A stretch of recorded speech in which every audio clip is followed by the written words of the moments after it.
Hello. Today we've got a kind of special video because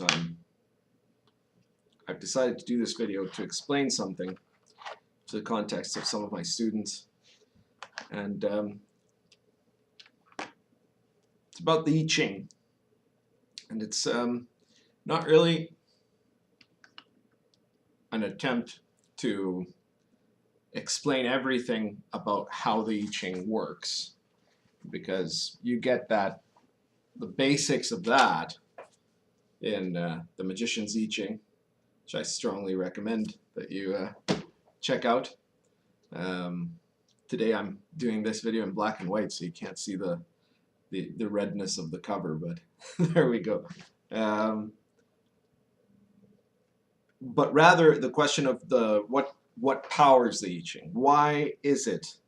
Not how does it work, but what are the qualities that it has that makes it an effective divination system, and beyond that, a system by which a person who studies it profoundly can unlock the secrets of space and time, can understand the nature of reality. Okay? So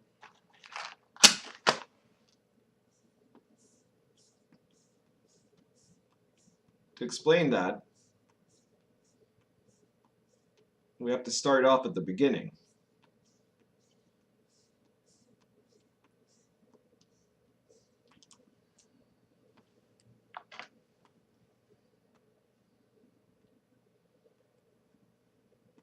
The fundamental phenomenal universe is a product of the interplay of forces between opposites.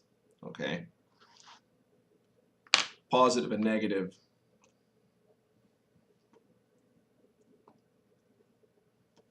Electrons and protons, etc., etc., right?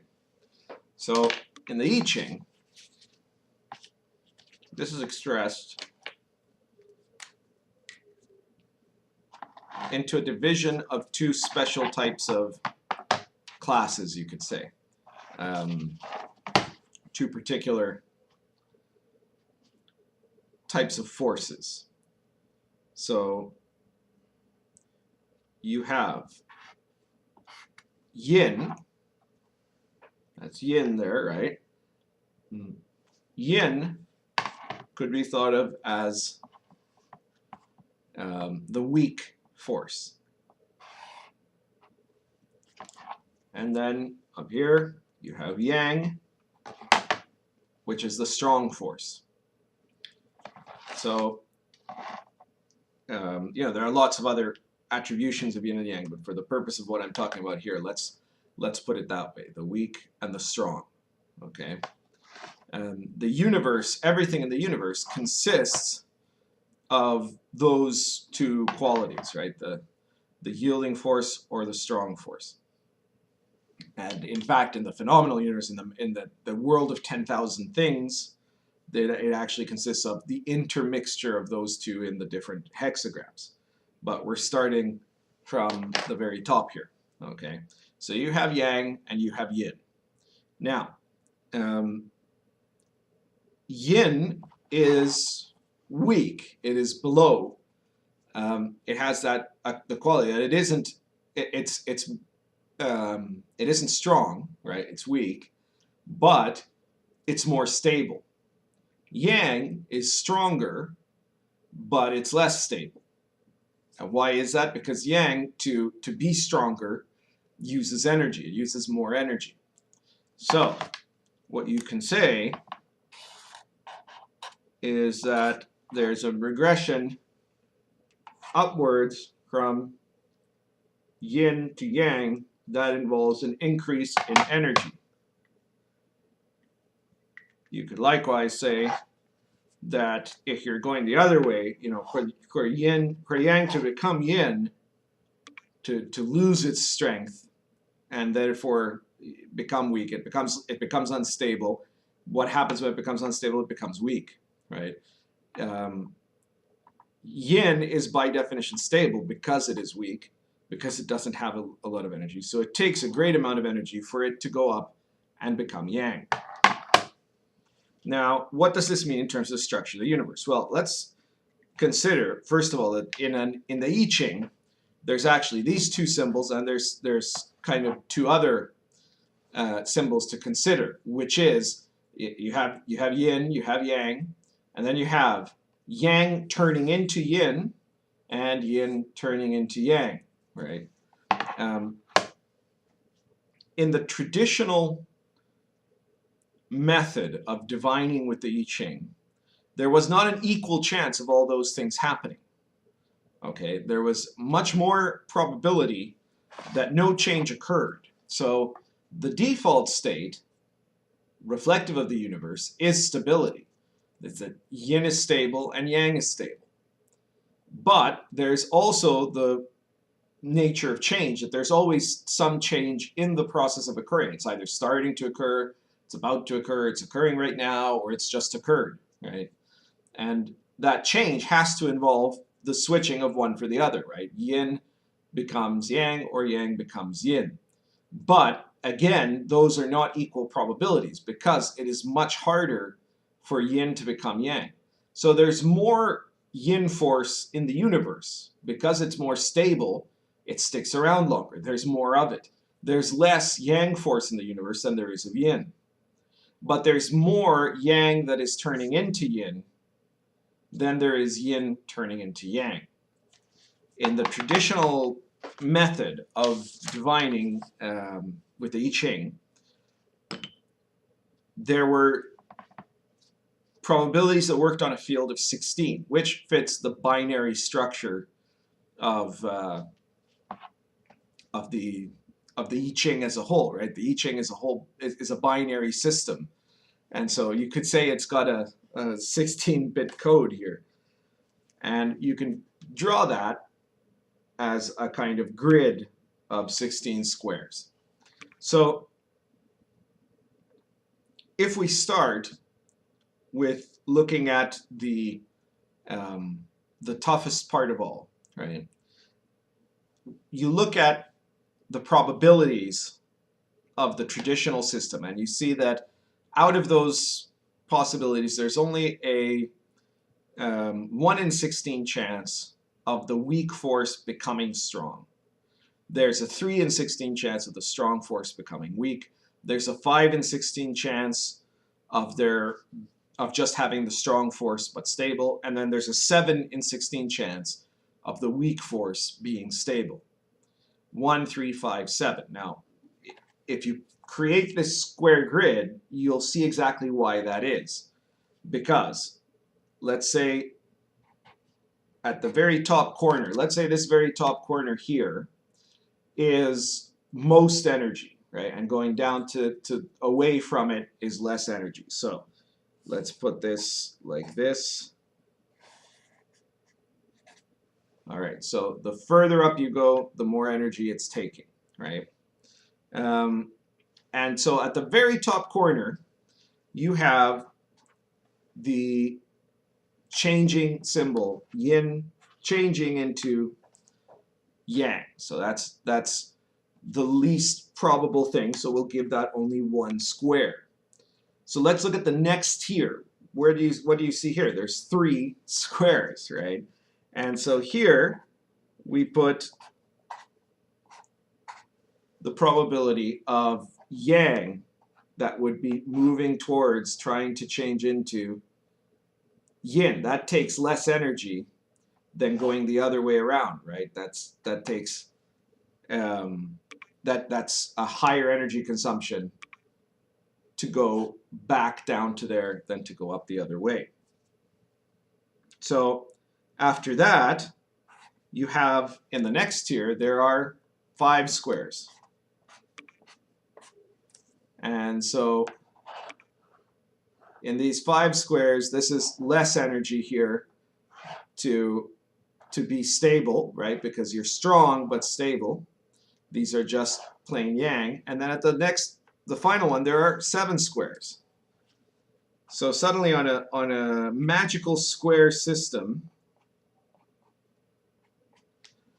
you have a depiction, and I mean, you could have oriented it going in any direction, right? But this explains why you have, in a grid of 16, you have 1, 3, 5, and 7 of the probabilities for each type of change. There's a 7-point probability of the stable yin, the stable weak force, then a 5-point of the stable strong force, then a 3-point of the stable changing force, and then a 1-point of the or rather the strong changing force, and a 1-point of the weak changing force.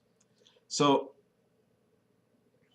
what you see also, though, is that if you were to count the total yin symbols in this diagram, you have 8, right? And here you also would have 8. So yin and yang are balanced in the world, but what's different is how capable each is of change, right? There's, or not capable, vice versa, right? That there's weaker force.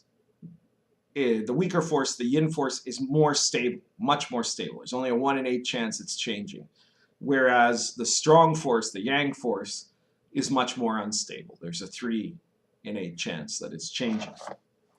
So why is all this what makes the I Ching, what powers the I Ching? Well, this is a reflection of probability in the universe. If we assume that the nature of the universe tends towards entropy, it tends towards things breaking down into weaker states, which is true. And if we posit that it takes more energy for a weaker force to become strong than for a stronger force to become weak, which is also true, then this all becomes a model of our universe. And it becomes a model that reflects specifically this part of the model, because then there's other things we could get into. But this part of the model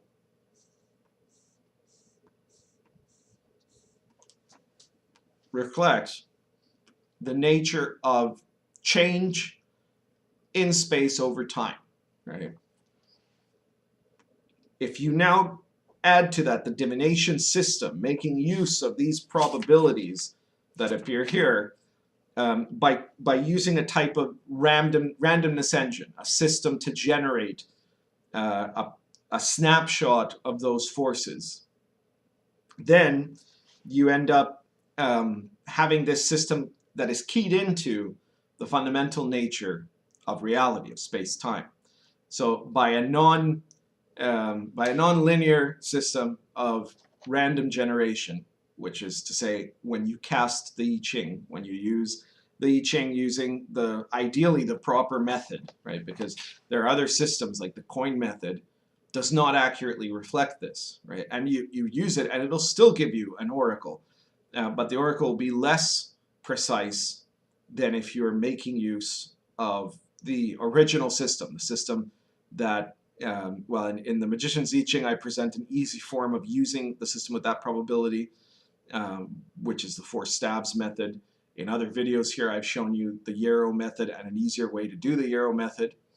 But you could also use any other system. You could use 16 marbles as long as you could divide them into 1, 3, 5, and 7, and that would work too. The important thing is not really, although ritual has its importance for you, it's not really how it's not really the method of the ritual or something like that, but that it be an accurate reflection that captures a momentary, seemingly randomly generated system of an imprint of the state of space and time with relation to your question. Okay, so it's a randomness engine, but more importantly, it's a randomness engine that reflects the nature of space and time. So what does the I Ching do? Why does it work? It works the way it works, not just because you're just using free association or something like that. I mean, you can do that, but that will only get you so far. The reason it works is if you understand the structure. And if you understand the structure of it, then you will get that the I Ching fundamentally, it's not something generated by magic pixies. It's not something that is purely inside your own head as a psychological tool of free association, like some people think. What it is it's a system of measuring time and space and measuring change over the course of time and space. So when you get that, and if you can key into that, it also shifts your consciousness as you're connecting to being able to observe the process of change happening through these symbols of the I Ching. You start to look at time and space in different ways. And then the part that was added by the Confucians, which I won't end up talking about in this video, but I wanted to end on this note, is that the Confucians realized that that change in awareness that happens of how you see space and time can also be translated into a change of awareness in yourself and how you see your own qualities of consciousness. And that's how the I Ching goes from just being an oracle to being a spiritual system. That's everything for today. I hope you liked this video. If you did, please subscribe to the playlist it's going to be on, which is the Yi Fa Society playlist. And if you're interested in that spiritual system and pursuing that spiritual system, then feel free to get in touch with me about the Yi Fa Society. And it's a whole curriculum and system of training and cultivation in the study of the I Ching and the practice of Qi cultivation methods that allow for those changes in consciousness to happen. That's all for today. Thank you.